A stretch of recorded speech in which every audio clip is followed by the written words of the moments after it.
We are speaking with the president of the Crime Prevention Research Center, Dr. John Lott. Dr. Lott has run the statistics on transgender violence and finds that it is much worse than the media wants to admit.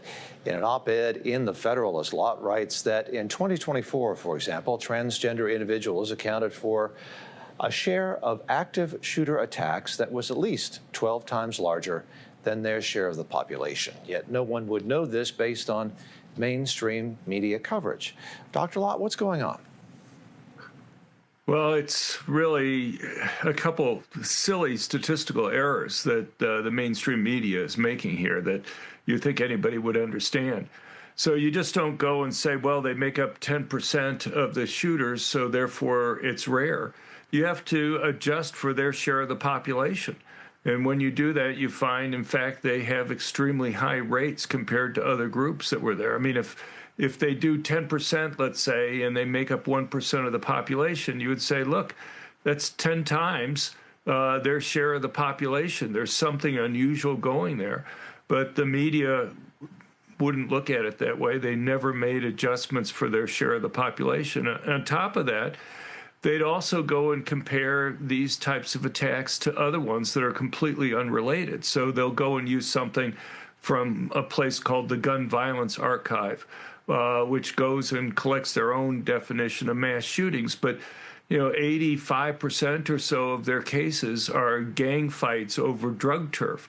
Almost all the rest are things like murders that result from robberies.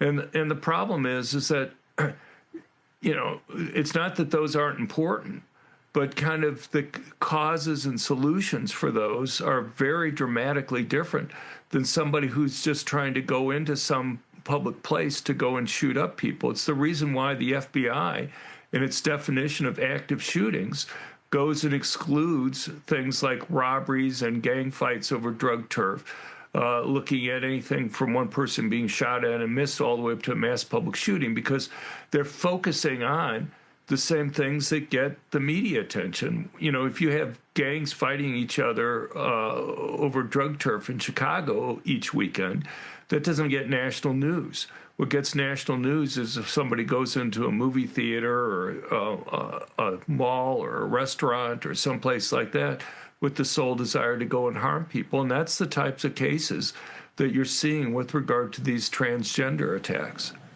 So what's interesting, Dr. Lott, I think, is that we of course have heard of this shooter, I think, in Rhode Island, the shooter in the Nashville Catholic at the Nashville Catholic School, other shooters, and the common thread in many of these mass shootings seems to be that it was a transgender or, I guess, non-binary person, and yet you wouldn't know that by reading the news accounts because it doesn't mention that anywhere. Why is that? It is pretty shocking.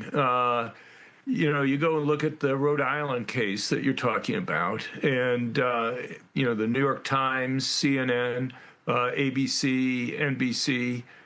You go down the whole list of different media outlets, Associated Press, leave that out of their story. What I've heard is that they don't want to go and try to demonize trans individuals, but it's part of the story there. You and I have talked about other things that the media leaves out of these mass murders, things like why they pick the target that they do. I don't know. The fact that they keep on explicitly saying that they want to go to a place where guns are banned because it's easier for them to go and kill lots of people and therefore get more media attention for their attacks, that seems newsworthy to me. That seems people would want to understand it. Very good. Dr. John Lott, author of Gun Control Myths. He is the founder and the president of the Crime Prevention Research Center. Dr. Lott, thank you very much for your time. Thank you, John.